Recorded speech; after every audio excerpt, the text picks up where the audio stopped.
Good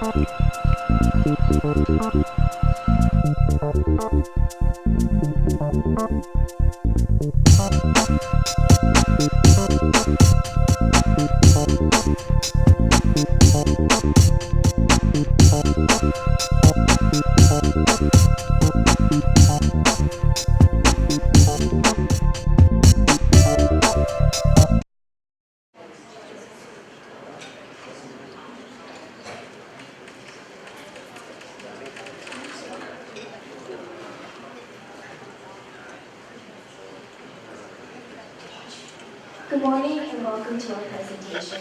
Our company is called Zephyrus. Zephyrus is the Greek god of the west wind, and similarly, our company works to make cooling products for our customers to make their lives and their loved ones' lives safer and more comfortable. I'm Mika Raman, I'm the CEO of this company. I'm Shukar Nanduri, I'm the CFO of the company. I'm Devis Nani, I'm the CMO of the company. I'm Ritika Desai, the COO of this company. I'm Devis Sharma, I'm the CIO of the company. And we are Zephyrus. Our first product is called Kona. Kona is a solar-powered fan that works to cool your car. When you leave someone or something in the car and the car reaches a temperature of 85 degrees, the product will automatically turn on and work to cool your car. On one side, there will be a solar panel. And there will be one panel because that is as much as it takes to cool one car. And on the other side will be two fans. And so the air will circulate all throughout the car.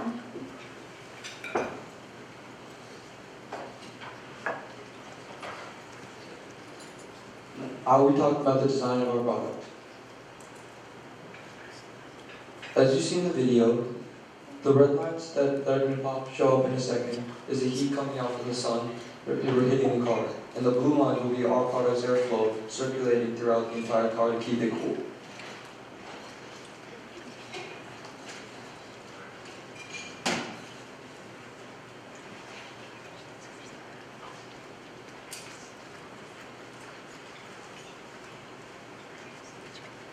Now our CFO will talk about some tragic stories that happened because our product was not there. This is Wix. Wix was a police dog for the Brown County Sheriff's Department. That over there is Robbie McDonald. Robbie's 2 years old and he likes to play with Transformers, Legos, and toy cars. And this is Maya Peabody. She likes playing house with her mother and she wants to be a princess when she grows up. Unfortunately, Wix, Robbie, and Maya are no longer with us today because of a tragic accident that involved the overheating of a car. Their lives were cut short, and with our product on the market, we'll make sure that nothing like this ever happens again. In fact, this just happened a couple of days ago in New Mexico. A father who was donating plasma left his 2-month-old child in the car for only 5 or 10 minutes, and in that time, its body temperature reached almost 102 degrees. Which is really hot. And if there weren't any good Samaritans around at the time to rescue the baby, it would have easily died. The father was later arrested over charges of child neglect. As you can see, in our research, we have found that over 6,000 animals lose their lives yearly due to behavioral heat stroke. 663 humans die, and that means about 37 children die each year on average due to this problem. This occurs because it takes 10 minutes for the temperature in the car to raise just a full 20 degrees. Although the national average is 37, as you can see, in 2010 it reached 49. In countries that are warmer than the US, such as India and the UAE, this problem would be much more widespread, and our product would be much more effective.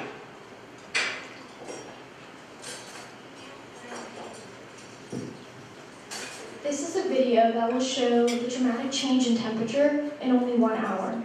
In 1 hour, the internal temperature of the car increases by 43 degrees Fahrenheit. As a result, it ends up as 123 degrees. And your body can only sustain 106 to 113 degrees Fahrenheit, which means your body would not be able to sustain this amount of heat. So how are we going to market this product? Well, we're going to try to market our product to mothers and pet owners because this product can easily save any one of those lives. We plan to market our product into 2 segments. The first segment being is an add-on product for the first 2 years our product is active. We're going to be selling this in retail stores such as Walmart and Target, and this way that people can come in, buy our product, and install it themselves at home. After the 3rd year, we plan to sell our product to car manufacturers such as Toyota, so that it can be professionally installed into each car within the time span of 5 years. There are 2 main alternatives to our product. First will be the sunshades that most people have nowadays. They're $5 and you can pick them up either Walmart or Target. But if you actually remember to put the $5 sunshades up every time you leave the car, you're not going to forget your kid. And the second one will be that that we are not the first people to come up with this product, and other people have attempted, but there were many design flaws that we saw in their products. So we searched these products up on websites such as Amazon, and we found many negative reviews about them. The first thing that I saw was that it was made out of plastic, which has a very low melting point, and if you put it up on your windshield to prevent heat from entering your car, it'll melt. So, and then that was the first one we saw. And the second product we saw was also made out of plastic, and it didn't even work because it was a solar strip, and it did not have the amount of energy it needed to power the car, to cool the car. This one person said she bought it hoping her toddler would finally have some air, and she was not happy, and neither am I.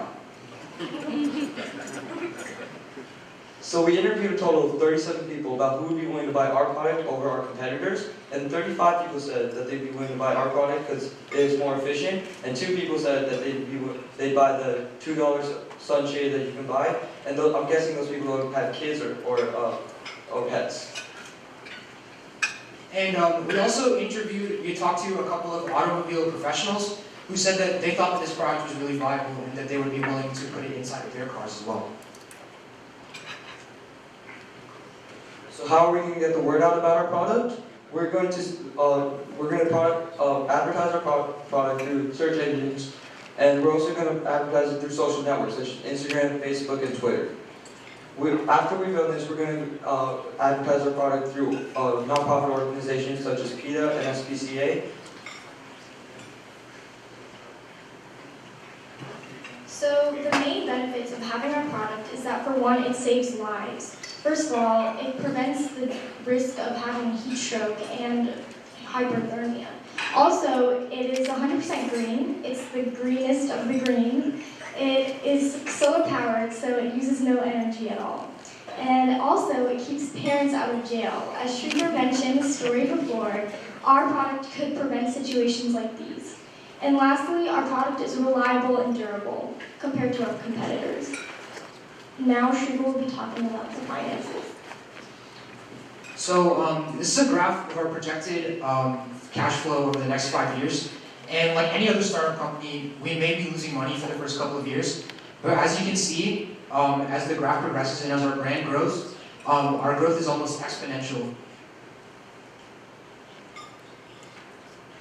So our product will cost about $245, which seems like a lot, but honestly, what amount would you not spend to save a child's life?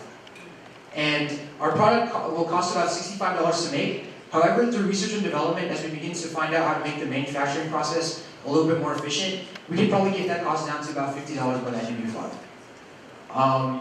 So we're asking for an investment of $1 billion from the venture capitalists in order to maximize our revenue, as well as pay for any expenses that we may have in the near future. And as you can see, our revenue at the end of year 5 was extremely high, almost $17 million. It's really quite simple why you should invest in our company. For one, we break even after 2 years, which means in the early stages of our company, we'll be making money. We also have a huge opportunity and a huge market to expand to, not only in the United States, but in other countries in Africa and in Asia, where they get plenty of sunlight. We also have a very solid team here for you, and we work hard to make sure that all of our customers and all of our clients are happy, and you don't invest in your products, you invest in the people. Thank you.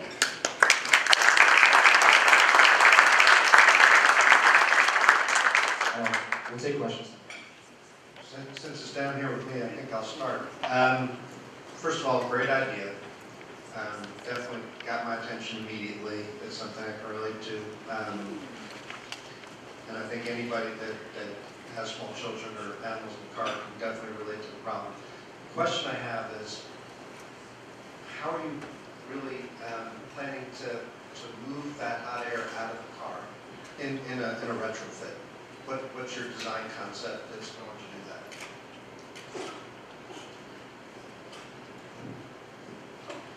So our product is going to have like a fan, but we're also going to have like an AC ventilation system installed into it. So it moves out the hot air and it enters in the cool for long term. So the unit's going to have AC as well as just air movement? Sort of. Like it has like a ventilation system where it takes out hot air, but it doesn't just provide cool. That's what our fan will do. So it's like a halfway sort of. Okay. I would say your biggest challenge is going to be product development. Okay, so I think in your financials, it's a little too soon to say whether or not the price point is right because you don't really have a product yet. You don't know what your design's going to look like. And I would expect your investment dollars are going to need to be a lot higher to do the R&D you have to do to develop the product and get something that really solves the problem. Once you do, I think from a channel perspective, I would urge you to look at some of the crowdfunding opportunities of Indiegogo, Kickstarter, things like that, to demonstrate market traction. I started reading this yesterday, and I was on the second or third sentence, and I was hooked. And I thought, I want to invest in this company. I really hope that this comes to fruition because there's no doubt there's a market need. And there's an emotional need around this. So I think you have a lot of drivers around this. I'm going to echo a little bit about what Andy said. I think product development and product strategy is going to be critical. With so many technological features right now, I'd love to see you incorporate more technology and sensors. One of the other teams talked about Internet of Things, but if you incorporated IoT into this, it could alert your phone, it could do some alarm around your car to acknowledge to the people who are around there that something's going on inside the car that's not good. So I would focus on that, but I will tell you, it is a brilliant concept, and I'm super impressed. I'm also impressed with the fact that you were acknowledging that you should be able to gain some efficiencies to lower your manufacturing costs, boost your margins over time. That is a very mature business thought. So congratulate yourselves on doing something very relevant in the market and really thinking through. Thanks. That was a really good presentation. But you guys did a great job. Question I had was really around the $245 price. That's driving at like 74% gross margin, and I'm not sure why you set the price that high. I think you're gonna leave some people out. I think a lot of the times people that maybe don't have as much money to invest $245 might be the ones that would be the ones that really need it. So I was just curious why you set the price that high. So what we were planning on doing was at a local level, we were planning on selling it for $245. However, there may be some sort of store discounts that we would offer, as well as when we're going worldwide, we'd also put discounts on that, as well as partner with like local manufacturers across the world in order to like try and get the price a little bit farther down. No, and I don't know that the price, with some of the technology you might want to add, that might have been a good idea, and that maybe that's the retail price. And if you're thinking about distributing it through people, you're right, you will have to provide margin for them. So I would look at that. That still seems pretty high. Right. Sure. Yeah, I think a great idea, great presentation. I feel the same. I think this really has some legs. You guys did a good job. I also had a question about the entry-level pricing, and that's something that I would encourage you to take a hard look at. And the other piece was going back to what Allison had said. In terms of developing some more options that will be available. And I just wrote down recurring revenues on this, where once you sell it, it's sold, there may be an opportunity for you to develop some other components to it that would represent recurring revenues over the lifespan of the product.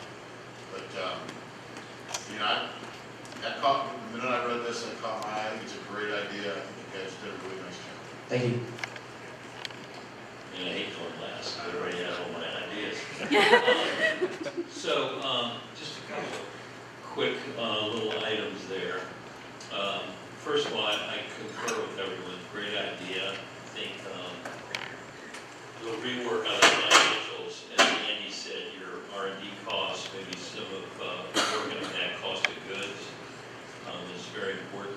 Also, when you get into selling product, you've got issues with warranties, returns, stocking, and you're going to have to set up some deal with customer service because people are going to have their hand held, whether it's first line of defense, chat, and whatever, but also you can build a lot more customer goodwill that way.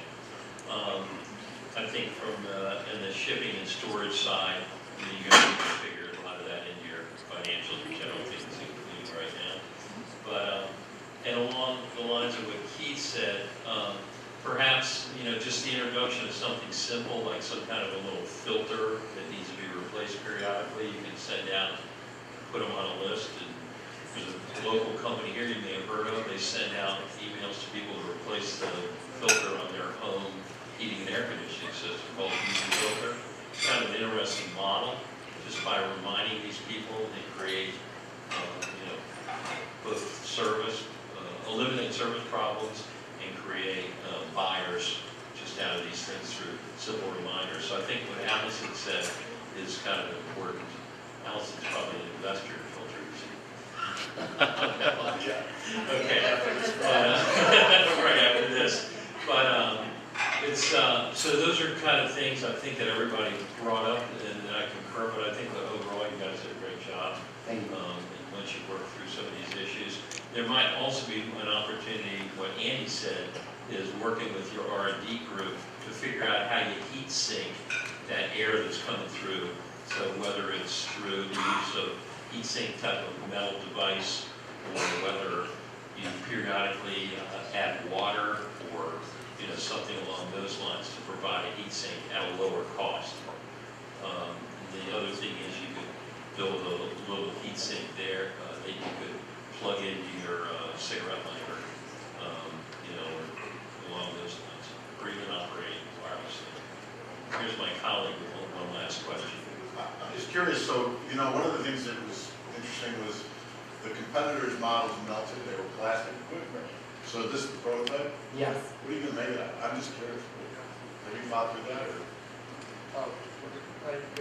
A product out of some sort of aluminum or metal so that it doesn't at least melt as hot. It may get a little hotter, but it's not going to melt like other products. One area I neglected to bring up, and you guys have in your business plan, which is teaming with car manufacturers. I might do that earlier and choose someone and do an exclusive partnership with them and get them to fund this. And that way you could get it to market sooner as a company, but they could get it in their car. That would certainly give them a competitive advantage, and that might be a great funding source for you. I really hope this goes, I really hope it goes to market someday. I hope you don't let this die. So good luck.